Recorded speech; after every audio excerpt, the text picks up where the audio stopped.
الآدمي إلى كل من دب على وجه هذه الأرض من الكائنات. فالجن من أمته، والبشر الإنس من أمته، والملائكة من أمته.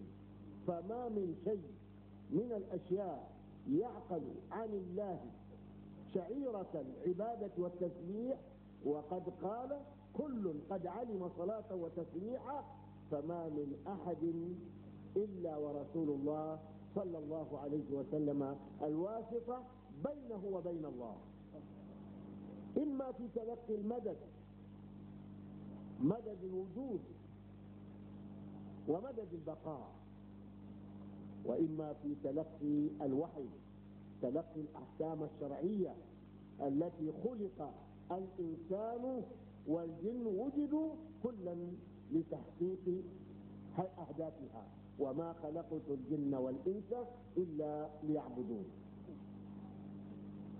ثم قال ونصرت بالرعب مسيرة شهر. إذا سمع الكفار بنبأ خروجه نحوهم غادروا بيوتهم ومنازلهم وتركوا أموالهم وخصائصهم، بل يكتفون بأخذ ما خف.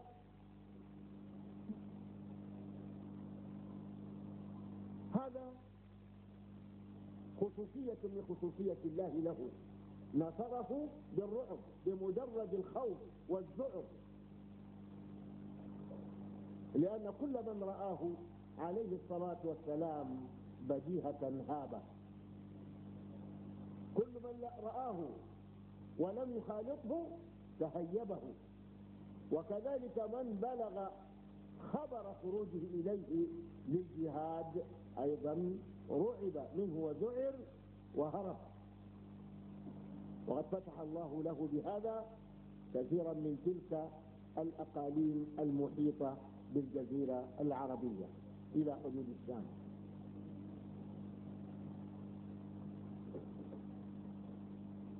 والله تبارك وتعالى بعد أن جعل دعوته عامة ونصره بالرعب أحل له الغنائم. الأنبياء قبله عليهم الصلاة والسلام يتهيبون أكل الغنيمة فيجمعون الغنائم ويحرقونها، فإذا تقبلها الله أحرقتها النار، وإلا بقيت غير محترقة، وهذا دليل على أن الله لم يقبلها. الغنائم أحلها الله تبارك وتعالى لنبيه سيدنا محمد صلى الله عليه وسلم، وجعل الله له الأرض كلها جعلها الله له مسجدا وطهورا، فحيثما أدركته الصلاة أو أدركت واحدا من أمته الصلاة فمعه طهوره ومسجده، يتيمم بصعيد الأرض ثم يصلي مفترشا الأرض كلها. وكان الأنبياء قبله لا يصلون إلا في بيعهم وكنائسهم.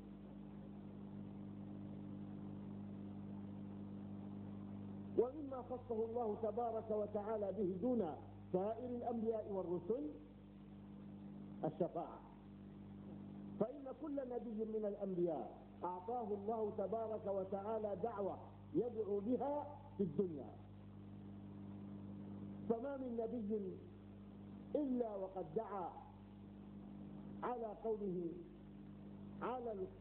على الكفر المتمردين من أهل زمانه، إلا سيدنا محمد صلى الله عليه وسلم قال فأخرتها إلى يوم القيامة، أخر دعوته إلى يوم القيامة. هذا الرسول النبي الأمي الأمين قال الله في حقه قل يا أيها الناس إني رسول الله إليكم جميعا. أنا أرسلني الله إليكم جميعا، فهو رسول الأولين ورسول الآخرين، وجاء دينه يشتمل على كل الأديان، فكل الأديان جزء من دين سيدنا محمد صلى الله عليه وسلم. ومن نعم الله وخصوصياته لهذا الدين إن موسى عليه السلام حين أرسله الله تبارك وتعالى أرسله في أمة بني إسرائيل في اليهود، وأنزل عليه كتابه التوراة، وأنزل تبيانا لها الألواح. كان موسى عليه السلام في ظل استعمار فرعون لم يتمكن في مصر من نشر دينه وشريعته إلا بعد هلاك فرعون، وبعد هلاك فرعون والمرور بمشاكل كثيرة منها التين 40 عاما انتقل أتباعه إلى الشام، ثم قادهم بعد موسى وهارون، أو بعد هارون وموسى قادهم سيدنا يوشع ابن نون. لم يتمكن هؤلاء اليهود من راحة البال بسبب مواقفهم وبسبب سلوكهم المعروف، فهم يتمردون على الخلق بل ويتمردون على الخالق، ويعاملون الحق تبارك وتعالى كما يعامل بعضهم بعضا. نحن المسلمين الله تبارك وتعالى يقول لنا: يا أيها الذين آمنوا لا ترفعوا أصواتكم فوق صوت النبي ولا تجهروا له بالقول كجهر بعضكم لبعض. لازم نعظم رسول الله ونحترم رسول الله، ولا نتقدم بين يديه بقول أو فعل أو تقرير. نحن نتأدب مع رسول الله غاية الأدب ونطيعه ونتبعه، نحن نحبه غاية المحبة، نحن نتقيد بأوامره وتوجيهاته. جاء عيسى بعد موسى، وكان ذلك في ظل الدولة الرومانية، وعيسى عليه السلام كما أخبر عن نفسه أنه جاء خصيصا لهداية خراف بني إسرائيل الضالة، أي أنه جاء ليقوم سلوك اليهود وليدعوهم إلى الصدق في اتباع موسى عليه السلام. ومع ذلك فإن عيسى عليه السلام جاء في وقت توغل العالم كله في عبادة الأصنام والأنداد والشركاء، وضاع من اليهود الكثير من تراث موسى تحت كثير من الحكام والملوك. أنطوكيوس الرابع عمل فيهم ما عمل، بخت نصر عمل فيهم ما عمل، وجاء عيسى كما قلنا في ظل الدولة الرومانية. فأين الحرية؟ إنهم لما اشتكوا من الضرائب واشتكوا من دفع الضريبة الشخصية قال لهم: ما الذي تدفعون؟ قالوا: ندفع نقودا. قال لهم: أروني أراها. فأروه درهم أو عملة ذلك الوقت، فوجد فيها صورة قيصر. قال لهم: يا جماعة، اعطوا ما لقيصر لقيصر وما لله لله، أي اعبدوا الله، أما قيصر فأعطوه المال، لأن المال مال صورته فيه فهو صاحبه، اعطوه له.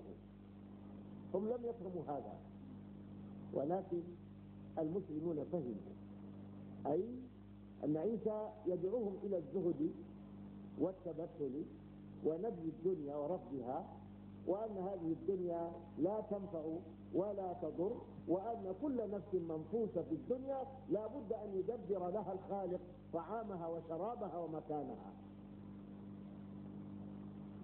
شيخنا رضي الله عنه في بعض قصائده يقول: وزماني في مكاني ومكاني في زماني، ذلك لأن المكان والزمان مرتبطان متصلان حلقات في البداية وفي النهاية. لا يعيش الإنسان خارج الزمان أو خارج المكان، ثم حيثما كان من زمانه ومن مكانه يأتيه رزقه من الله تبارك وتعالى إن أحسن الصحبة لله وأحسن الاتباع وشكر النعمة، فالنعمة المذكورة لا تنقطع. أما سيدنا محمد صلى الله عليه وسلم فقد جاء وأظهره الله في الجزيرة العربية، والعرب حتى في زمن جاهليتهم أمم مستقلة لا تخضع لأحد. فالدولة الرومانية تغزوهم أحيانا، تأخذ منهم منافعها وتذهب. الدولة الفارسية تأتي وتأخذ وتذهب. فكانت الحرية وكانت الظروف لبسط حكم شرعي ولبسط نظام دولي مواتية، الفرصة مواتية والظرف مناسب. فاستطاع سيدنا محمد صلى الله عليه وسلم خلال 23 سنة أن أسس دولة هي العدل، هي المساواة. أسس دولة فيها رعاية الدين والدنيا، فيها رعاية الإنسان وكل مصالحه الدنيوية والأخروية. هذا الدين الذي جاء به سيدنا محمد صلى الله عليه وسلم دين يتمشى مع العقل، دين يتمشى مع الواقع. فقال: لا إكراه في الدين، أرسلت للأحمر والأسود، أرسلت للعرب وغير العرب، لكن لا إكراه في الدين. فمن شاء فليؤمن ومن شاء فليكفر. إذن لماذا الجهاد؟ الجهاد وقع بين المسلمين والكفار لأسباب خارجة عن الدين. لم يكن رسول الله صلى الله عليه وسلم يقاتلهم من أجل الدخول في الإسلام، فقد دخل الداخلون في الإسلام أمما وشعوبا كثيرة دون أن يرفع في وجههم سيف أو عصا أو حجر. إذن القتال نشأ بين المسلمين وغيرهم بأسباب ظلم الآخرين. فالمسلمون في مكة ظلموا عندما بدأ الإسلام ودخل فيه الناس. دخل فيه سيدنا علي بن أبي طالب وخديجة، ودخل فيه زيد، ودخل فيه سيدنا أبو بكر الصديق، ودخل فيه من دخل من المسلمين، وتكاثر الناس. كان الرسول صلى الله عليه وسلم يذكر محاسن الإسلام ولا يتعرض لمساوئ الأصنام. فكان العرب أي قريش لا ينكرون ذلك، ولكن بعد ذلك جاء الأمر: فاصدع بما تؤمر وأنذر عشيرتك الأقربين، إلى غير ذلك من الأوامر. فبدأ يصدع بما أمر به من بيان التوحيد الصرف ونبذ الشرك بكل أشكاله وألوانه، وقطع الصلة بين الإنسان الذي شرفه الله وكرمه على كل الكائنات، قطع الصلة بينه وبين الأصنام. فالإنسان أشرف من الأصنام وأكرم على الله مما صنعته يديه. فلا ينبغي للإنسان أن يسجد لحجر ولا لشجر ولا لمدر. بعد أن بدأ رسول الله صلى الله عليه وسلم يؤنب الكفار على عبادة الأصنام ويعيب هذه الأصنام ويعيب من عبدها ومات على عبادتها بعد ظهوره من آبائهم وأجدادهم، فأنكروا عليه وقاوموه وألحقوا الأذى والضرر بأتباعه. فلما رأى أن الأمر تفاقم أشار إليهم بالهجرة، فهاجروا إلى أول بلد إلى أول قارة في العالم تفتح ذراعيها وتفتح صدرها للإسلام، هي قارة إفريقيا. هاجروا إلى الحبشة، والحبشة من إفريقيا. إذن بعد مكة والجزيرة العربية لا يوجد للإسلام مكان إلا إفريقيا. عاش الصحابة في ذلك البلد في أمن وأمان ورفاهية في ظل حكم ملك عادل شهد له رسول الله صلى الله عليه وسلم بقوله: إن بها ملكا لا يظلم عنده أحد. وكل الشواهد والأدلة أثبتت ذلك. عندما ذهب عمرو بن العاص ومن معه إلى إقناع النجاشي بعودة المهاجرين أو طردهم، لم يوافقهم على ذلك بعد أن سأل عن عقيدتهم في الدين، بعد أن كذبوا ولفقوا وزوروا. لكن عندما سمعوا عقيدة الإسلام والمسلمين وما يقوله القرآن في عيسى وفي أمه، قال: ما جاء به عيسى عن نفسه وعن أمه ما قلتموه لم ينقص ولم يزد مقدار هذه القشة على ما جاء به عيسى، أي أن ما قلتم طابق تماما للحق، ولذلك لا تخرجون من بلدي أبدا إلا بإرادتكم. صدقوا هناك. أيها الإخوة المؤمنون، التاريخ يعيد نفسه. اليوم المسلمون في مشارق الأرض ومغاربها يوقفون أو يوضعون موضع التهمة. ها هم المسلمون نراهم في قفص الاتهام من قبل دول الاستكبار والغطرسة، من قبل أمريكا، من قبل بريطانيا، من قبل فرنسا، من قبل إيطاليا وألمانيا، من قبل دول أوروبا كلها، وتقلدهم في ذلك بعض الدول غير المسيحية وغير اليهودية. وكل هذا حدث بمكر وتدبير من عدو الإسلام الأول اليهود. الله تبارك وتعالى ذكر أن تجدن أشد الناس عداوة للذين آمنوا اليهود والذين أشركوا، ولا تجدن أقربهم مودة للذين آمنوا الذين قالوا إنا نصارى، ذلك بأن منهم قسيسين ورهبانا وأنهم لا يستكبرون. الله تبارك وتعالى أوضح أن أشد الناس عداوة للإسلام والمسلمين أولا أهل الشرك، وهم الملاحدة والزنادقة والوثنيون، وهم منتشرون في كل أنحاء آسيا.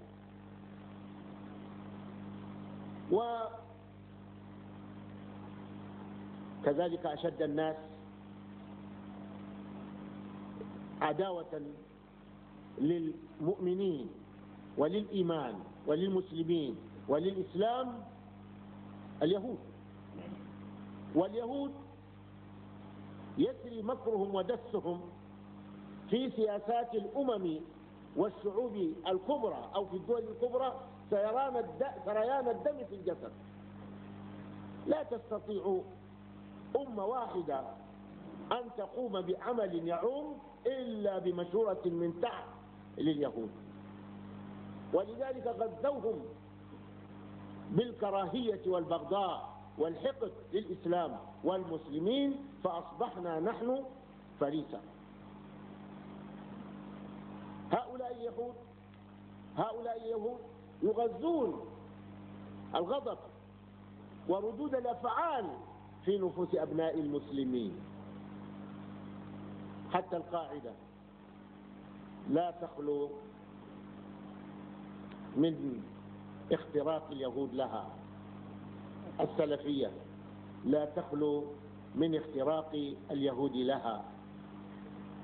جميع فئات المسلمين من صوفية وغيرهم، من الصعب جدا أن تجد فئة مسلمة أو طائفة مسلمة تخلو من اختراق اليهود لها بمسألة أو أخرى أو بوجه أو آخر. كل ذلك لماذا؟ للقضاء على الإسلام. والإسلام حفظه الله، الله يقول في القرآن: إنا نحن نزلنا الذكر وإنا له لحافظون. الله يحفظ هذا الذكر، ولكن هذا الإسلام دين متسامح، اعترف بالتوراة، اعترف بالإنجيل، آمن أتباعه بموسى وآمن أتباعه بعيسى كأنبياء ومرسلين من الله تبارك وتعالى إلى الناس. الإسلام أعطى كل كائن مكانته وقدره، حتى الحيوان البهيم الإسلام عظمه: إذا ذبحتم فأحسنوا الذبحة وإذا قتلتم فأحسنوا القتلة. الإسلام احترم الأديان كلها واحترم النفوس والأرواح كلها. الإسلام احترم العقل في البشر، ولذلك قبل البدء بالجهاد يدعو الإسلام الكفار، يدعوهم إلى الإسلام ويبين لهم حقيقة الإسلام قبل أن يحاربهم، وهذا احترام للعقل فيهم. ثم حماه بأن حرم كل شيء يؤدي إلى ستر العقل أو إزالة العقل كالخمر وكالمخدرات إلى غير ذلك. الإسلام احترم العائلة، احترم الأسرة، احترم العائلة، احترم الأسرة، احترم النسب، احترم الحسب، احترم الشرف. ولذلك سن الجلد والرجم: الجلد في حد الزنا، والجلد في حد القذف، ثم الرجم في حد زنا المحسن. فالإسلام احتراما منه للنسب يقال فلان ابن فلان حرم الزنا. الإسلام احتراما منه للإنسان إذا وقف أمام القضاء وأعطى شهادته لتقبل حرم القذف بكل أشكاله وبكل ألوانه، وفرض احترام الشرف، وهو القيمة والمكانة التي أعطاها الله للمسلم أول ما يقول: أشهد أن لا إله إلا الله وأشهد أن محمدا رسول الله. الإسلام احترم المال، احترم المال، وهذا المال هو قيام الأمم والشعوب، هو الطاقة التي يعيش عليها الإنسان، حتى منع أن يؤتى المال للسفهاء، لأن الله جعل للمسلمين في هذا المال قيمة، أو جعل المجتمع في هذا المال قيمة للأمة وللشعب. هذا المال تكتسبه، إذا طلبته يعطيكه الله، ثم إذا نلته يجب عليك أن تؤدي حقه، وهو شكره بأداء حق الله فيه من زكاة وغيرها. لذلك توقف يوم القيامة فتسأل: من أين لك هذا المال؟ من أين اكتسبته؟ وفيما أنفقته؟ ولا يحل لأحد أن يعتدي على مال أحد إلا بإذنه. لذلك يقول: كل المسلم على المسلم حرام دمه وعرضه وماله. ولكن في النظام الإسلامي السياسي، أو ما نسميه بالسياسة الشرعية، فإنه لا يجوز الاعتداء على مال حتى الكافر، لا يجوز للمسلم، لأن الله حرم الحرام من قبل المسلم ومن قبل الكافر. كذلك لا يجوز قتل النفس التي حرم الله قتلها إلا بالحق. وهذه النفس نفس الكافر والدين محترم، ولذلك قال لا إكراه في الدين. أيها الإخوة، هذا الإسلام الآن بعد أن وجد نفسه في هذا الخندق أو هذا المازق، مازق التهمة، وفي قفص الاتهام، أصبح مضطرا ليرفع الراية البيضاء ويطلب الحوار. نحن نوافق على الحوار بين المسلم وغيره. طيب، الحوار هو المحاورة، والإسلام أراد المحاورة ووضح أساليبها، ويجب أن تتم المحاورة بين متساويين يهدفان جميعا إلى تحقيق غاية واحدة تخدم أغراضهما، أي أنه لا حوار بين من ينفي مطلقا ومن يثبت مطلقا. من يقول لك أنت كلك باطل، دينك باطل، يقول لك دينك باطل ونبيك باطل وأنت نفسك وجودك في الدنيا غلط. من يقول هذا لا تستطيع أن تتحاور معه، بينما أنت تقول له نبيك حق وكتابك حق ووجودك ضروري في هذه الدنيا. هل هناك يوجد تساوي بيننا وبينهم؟ نحن نثبت فيهم كل شيء وهم ينفون عنا كل شيء، فحوارنا بينهم حوار غير متساوي، لأنه دائما لما يكون الحوار بين قوي وضعيف لا يسمى حوارا. هذا يعتبر إملاءات يمليها إرادة، يمليها القوي على الضعيف ويجبره عليها، هذا لا يسمى حوار. إذن ما هو البديل؟ البديل هو أن ندرك أن الله قال والأرض وضعها للأنام. هذه الأرض موضوعة لنا ولهم، نعيش فيها نحن ويعيشون فيها، والعيش في الأرض لا يمكن أن يكون إلا باحترام السلام والأمان والاستقرار. والسلام والأمان والاستقرار يتحقق بحماية الأديان وحماية الأنفس وحماية العقول وحماية الأنساب وحماية الأموال، ثم حماية البيئة التي هي الأرض. تكون الأرض محمية، وقتها يمكننا أن نعيش على ظهر هذه الأرض ويتحقق معنا لكم دينكم ولي دين، فنتحاور في مصالحنا الدنيوية، نتحاور في كيف نعيش سويا، نتحاور كيف يمكننا أن نحقق لأممنا وشعوبنا عيشا سليما وازدهارا ورفاه وتقدما وتنمية تؤدي إلى راحة الناس وسعادتهم. هذا ممكن.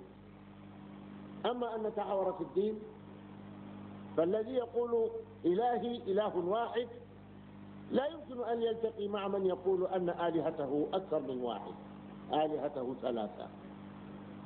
والذي يقول أن محمدا رسول الله لا يمكن أن يلتقي بمن يستهزئ برسول الله صلى الله عليه وسلم حتى اليوم. من يوم إنا كفيناك المستهزئين حتى الآن يستمر الاستهزاء بالرسوم الكاريكاتورية في الصحف وفي المجلات.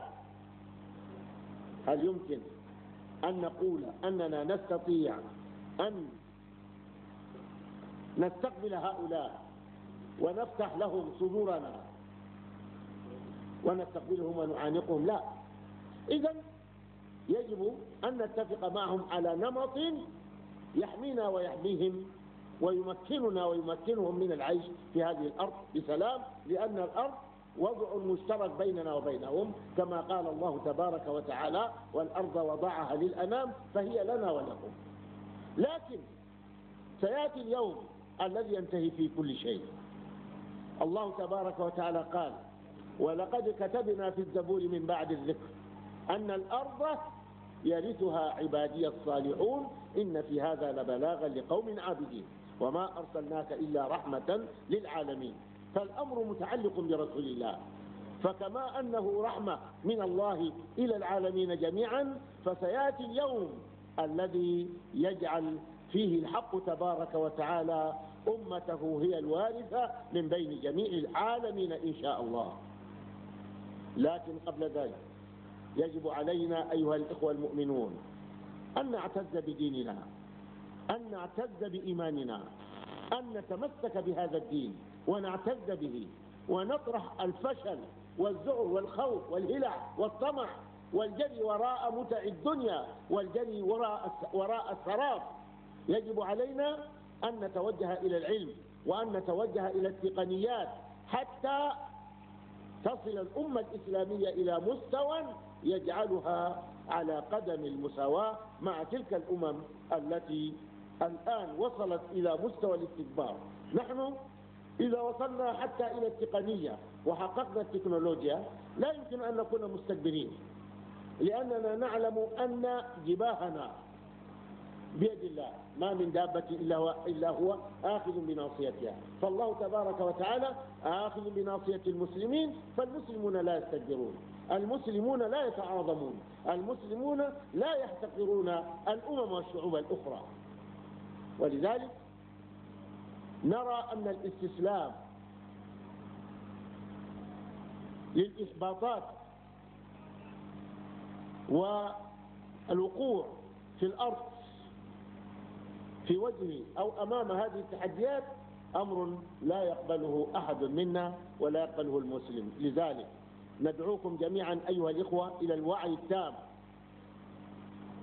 لا بد من الاعتناء بالشباب حتى يفهموا دينهم، والاعتناء بالشابات أو الشباب نساء ورجالا، لا بد من الاعتناء بهم حتى يفهموا دينهم. ثم الاعتناء بالعلماء، لأنه قد يجوز الإنسان يحصل على العلم ولا يكون واعيا، فنحن في حاجة شديدة إلى التوعية. المسلمون في نيجيريا حقيقة الآن على مفترق الطرق يحتاجون إلى وعي وفهم جديد وحقيقي للإسلام. ما يحدث في نيجيريا أمر دفع بالأمة إلى الحضيض. كل من عرف نيجيريا وعرف مكانة الإسلام والمسلمين فيها أيام كان أحمد بيلو حيا ورفاقه لا بد أن يتحسر ويتأسى لما وصلت إليه حالة المسلمين اليوم في هذا البلد. المسلمون اليوم في نيجيريا لا شك أنهم إذا لم ينتبهوا فهم إلى ضياع. المسلم حقه مسلوب، مكانته ضائعة، لا يستطيع أن يثبت الثابت ولا ينفي المنفي، والثابت هو كوننا أغلبية. لا يستطيع أحد الآن أن يثبت أن المسلمين في نيجيريا هم أغلبية، والمنفي هو كونه غير المسلمين يساوون المسلمين، مع ذلك أن المسلمين يسمعون ولا يستطيعون أن ينفوا هذا. هذه من الأمور التي يجب علينا أن نتنبه لها.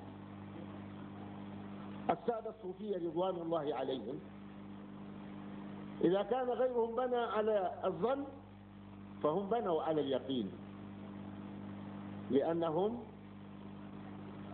عقدوا العهد مع الله ومدوا أيديهم لبيعة رسول الله وملأوا قلوبهم بحب الله وحب رسول الله وفهموا كتاب الله كما أراد الله، ولذلك تجدهم دائما ينشرون الدين على أسس ثابتة وينتفع بهم من اتبعهم، وهذا الأمر يجب علينا أن نهتم به.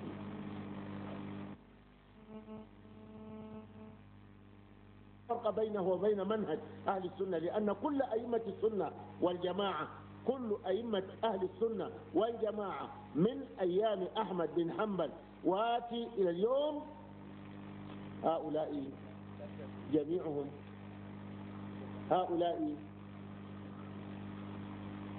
حط لا على كرسي. هؤلاء جميعهم هم أهل السنة والجماعة، وهم أئمة الدين، وهم الذين كتبوا في التوحيد، وكتبوا في الفقه، وكتبوا في المعاملات، وكتبوا في الأخلاق، وكتبوا في الحلال والحرام، وبينوا منهج السلام. فهم أهل الشريعة، هم أهل العقيدة. أيها الإخوة، فإن كنت أطلت عليكم اليوم بهذه الكلمة فإني أرجو أن تدركوا الأسباب التي دفعت بي إلى هذه الإطالة. الأسباب واضحة، أن الإسلام يحتاج منا وقفة رجل واحد صادق لننقذه مما نحن فيه. نحن نعلم أن هناك متطرفون، نحن نعلم كل هذا لا يعطي الحق لأعداء الإسلام أن يحكموا بهذا الحكم المسبق على المسلمين. فما من أمة من الأمم أو جماعة من الجماعات أو طائفة من الطوائف إلا وتجد فيها المعتدل وتجد فيها المنحرف، تجد فيها أهل الإفراط والتفريط، وتجد فيها من يتمسكون بالوسطية. نحن أهل الوسطية، السادة الصوفية أهل المذاهب الأربعة، المالكية، الشافعية، الأحناف، الحنابلة، وكل من سار على دربهم هم في الحقيقة يتمسكون بأوساط الأمور، لأنهم يقولون خير الأمور أوساطها. ولذلك ندعو الإخوة للقيام قومة رجل واحد بالطواف ليلا ونهارا في القرى رسول الله صلى الله عليه وسلم، تسعدنا في الدنيا والأخرى وتقربنا إليه دائما، تجعل جوارحنا سهلة الانقياد وألسنتنا رطبة بالصلاة والسلام عليه ولذكر ربه تبارك وتعالى. والسلام عليكم ورحمة الله تعالى وبركاته.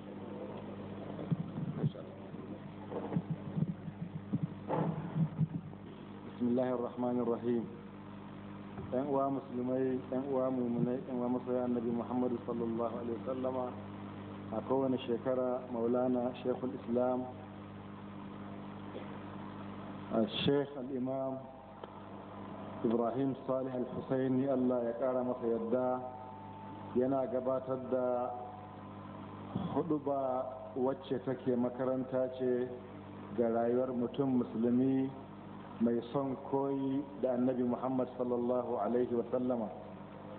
Wannan jawabi kowa ya san cewa yana da wuya mu iya fassara shi duka, amma abinda ba za a iya a same shi duka ba, ba za a bar shi duka ba. Zan yi kokari in takaita abinda ya zo cikin wannan huduba saboda ya zama abin aiki da shi a cikin shekara gaba daya har zuwa wata shekara mai zuwan Allah yarda. Bayan ya yi wato hamdala da salati ga annabi sallallahu alaihi wasallama, shehi ya yi marhaba da 'yan uwa muminai baƙin manzanmu annabi Muhammad sallallahu alaihi wasallama a cikin wannan rana mai tarin albarka, ranar da Allah Ubangiji tabaraka wa ta'ala ya ba mu kyauta babba, ita ce bayyanar annabi Muhammad sallallahu alaihi wasallama.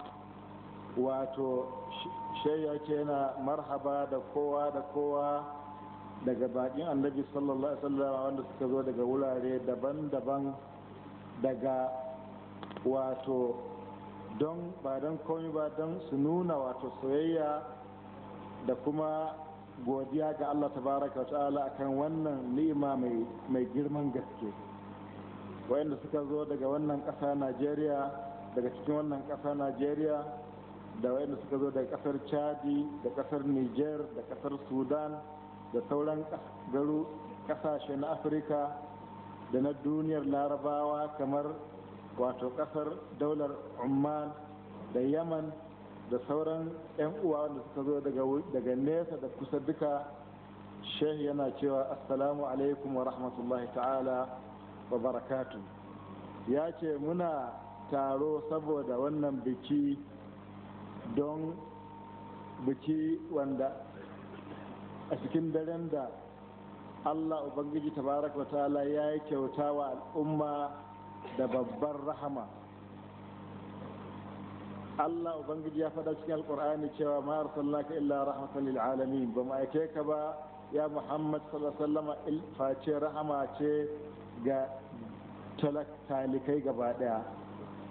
Yace annabi sallallahu alaihi wasallama Allah ya bayyana halayensa da siffofinsa da kuma ɗaukakarsa a cikin alƙur'ani, inda Allah ya ce wallahi Allah ya ce na rantse da zafi na cewa kai Muhammadu sallallahu alaihi wasallam kana a bisa halaye masu girman gaske. Abinda Allah da kansa ya ce yana da girma, to wannan girman sai dai shine zai san iyakansa. Ya ce ba wani kamala wadda za ta gicce akan hankalin mutum ko ba za ta gicce ba.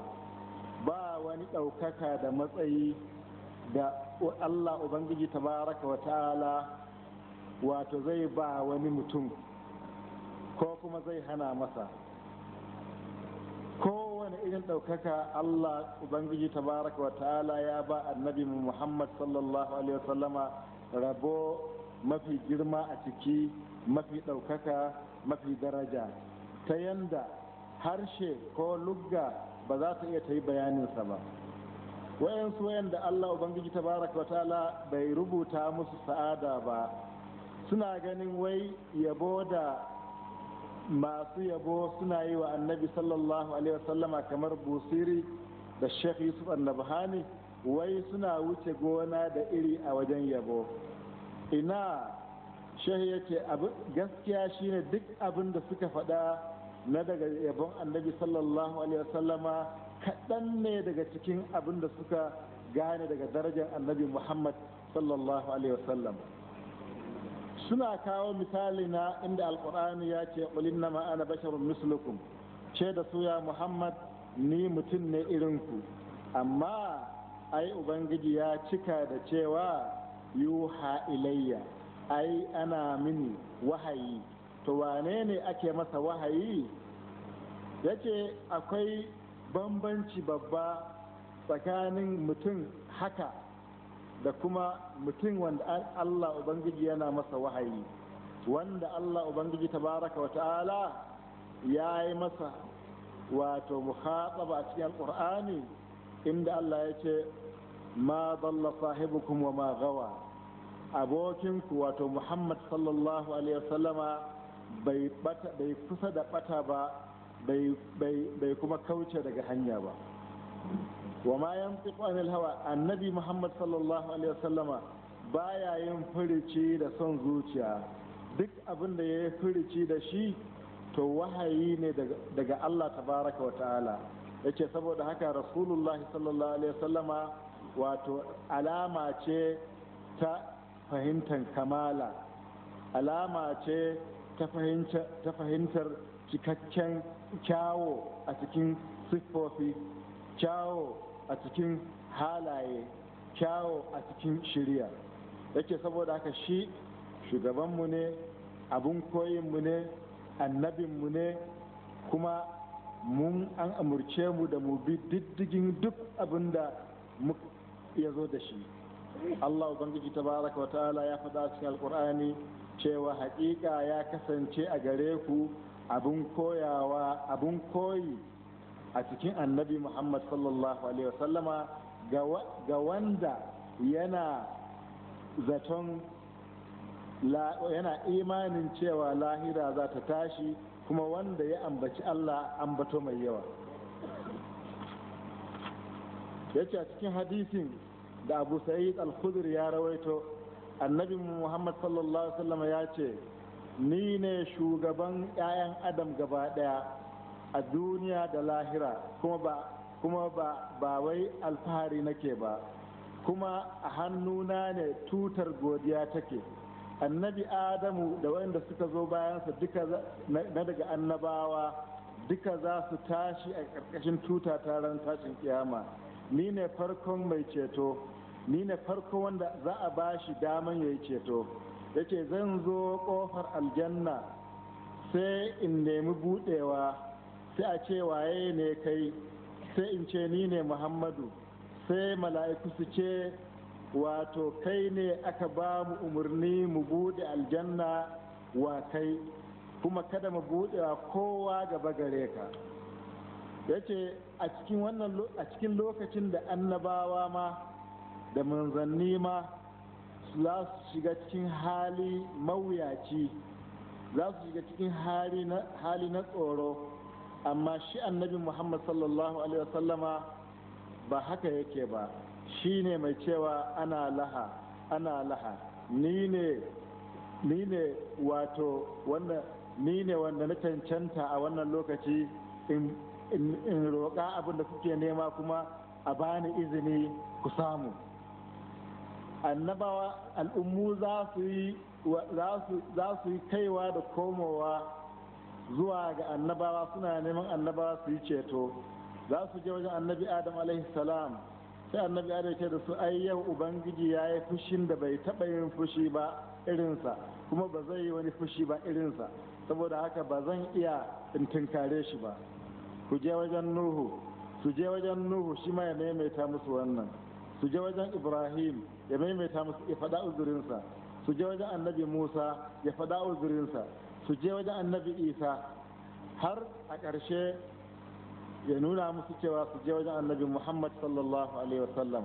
A lokacin to in sun zo gun annabi sallallahu alaihi wasallama, to annabi sallallahu alaihi wasallama zai sujada gaban ubangiji tabaraka wa ta'ala, kuma zai tasbihi wanda Allah zai koya masa a wancan lokaci, tasbihin da ba a taɓa koyawa kowa ba. In yi wannan tasbihin, Allah ubangiji tabaraka wa ta'ala zai ce da shi, ya Muhammad irfa ra'sak sal tu'ta washfa tushaffa. Ya Muhammad ka daga kanka ka tambayi duk abin da kake so na daga ceto, za a baka, kuma ka yi dukkan ceton da ka ga dama, za a baka wannan ceton. A lokacin ne al'ummu gaba ɗaya za su tabbatar da godiya a gare shi, saboda haka Allah ya sa masa sunan Muhammad da Ahmad. Allah tabaraka wa ta'ala ya fifita annabi Muhammad sallallahu alaihi wasallam akan dukkan annabawa da shaidan alqur'ani, domin alqur'ani ya ce wa'incananka manzanni mun fifita wasunsu akan wasunsu, cikinsu akwai wanda Allah ubangiji tabaraka wa ta'ala ya yi zance da shi, kuma Allah ubangiji ya daga sashensu akan sashe, kuma ya ba annabi Isa alaihi salam dan Maryam ayoyi bayyanannu, kuma ya taimake shi da ruhul qudus wato mala'ika Jibril. Yace Allah ya ɗaukaka annabi Muhammad da wannan da shaidar wannan aya, Allah ya ɗaukaka annabi Muhammad sallallahu alaihi wasallam akan dukkan annabawa, akan annabi Idris da Allah ya faɗa a haƙƙinsa, wa rafa'anahu makanan aliya, wato mun ɗaga shi wuri mai ɗaukaka. Haka kuma annabawa dukkansu sun yi marhaba da shi a lokacin Isra'i da Mi'raji. A cikin sama ta farko ya samu annabi Adam alaihi salam, a cikin sama ta biyu ya samu annabi Isa da Yahya alaihi salam, a cikin sama ta uku ya samu annabi Yusuf alaihi salam, ya yi marhaba da shi. A cikin sama ta hudu ya samu annabi Idris alaihi salam, ya yi marhaba da shi. A cikin sama ta biyar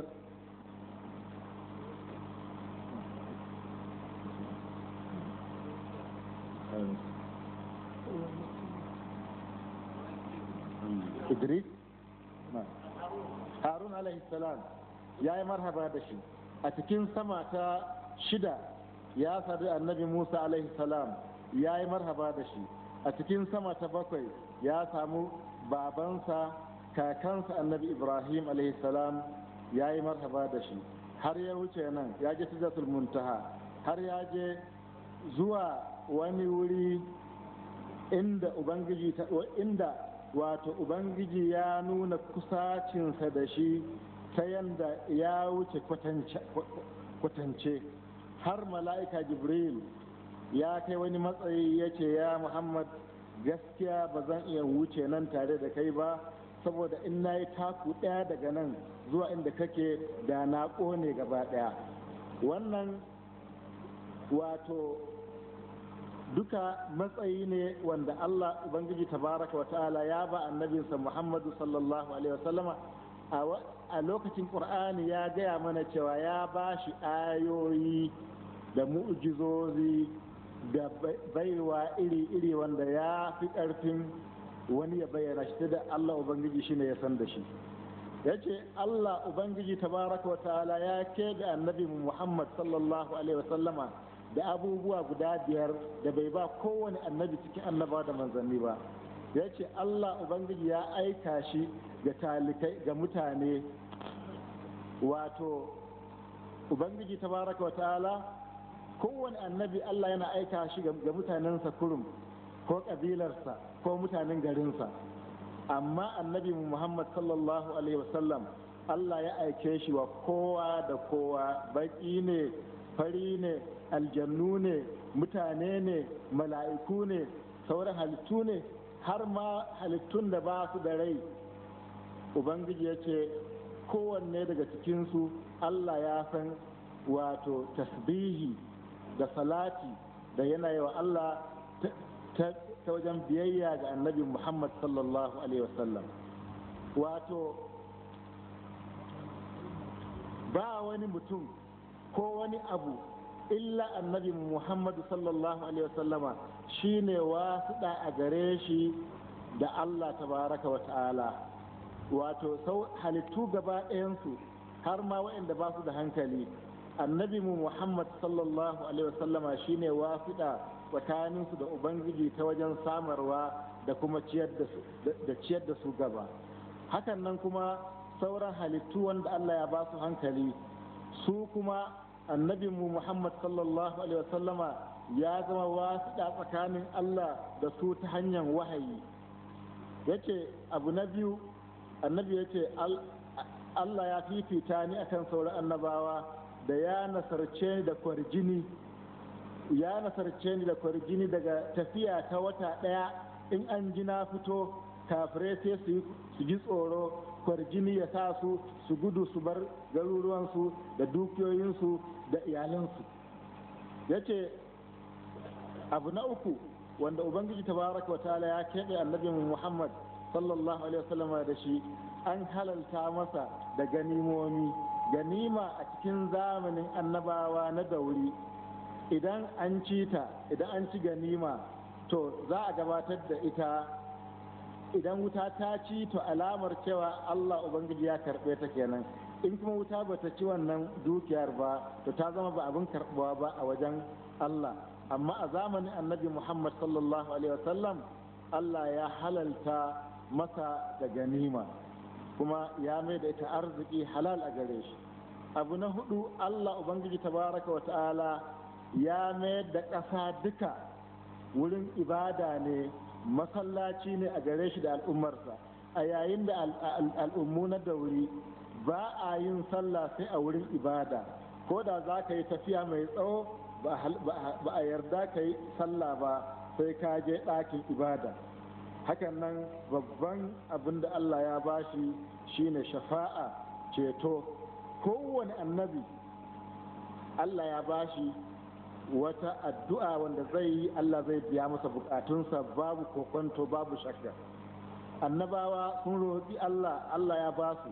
Annabi Muhammad sallallahu alaihi wasallam ya keɓe wannan lokaci zuwa ranar tashin kiyama, lokacin da mutane za su shiga cikin halin ƙaƙanikayi na tsoro da ɗimauta da wahala.